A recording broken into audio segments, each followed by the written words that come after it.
আসসালামু আলাইকুম রহমতুল্লাহি ওবারাকাতুহ। সবাইকে ছোট্ট একটা ভিডিওতে স্বাগত।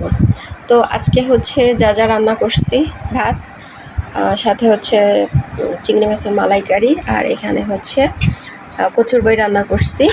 তো এটা হচ্ছে নারকেলের দুধ দিয়ে মালাইকারি, কালারটা অনেক সুন্দর হয়েছে, আর এটা আমাদের ঘরে সবার অনেক পছন্দ। আর কচুর বই, এই যে এটাও হচ্ছে নারকেলের দুধ দিয়ে রান্না করছি। হ্যাঁ, আজকে হচ্ছে এই আমাদের সিম্পল খাবার। তো চলেন খাবারটা পরিবেশন করে দেখাই।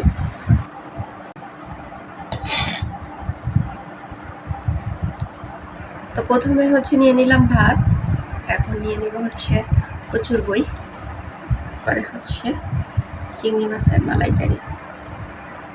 যে অনেক মজার একটা খাবার।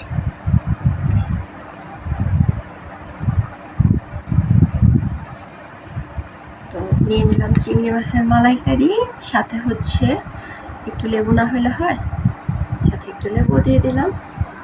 এই ছিল হচ্ছে আজকে আমাদের আয়োজন। কেমন হয়েছে সবাই জানাবেন। আবার দেখা হবে ইনশাল্লাহ। আল্লাহ হাফেজ।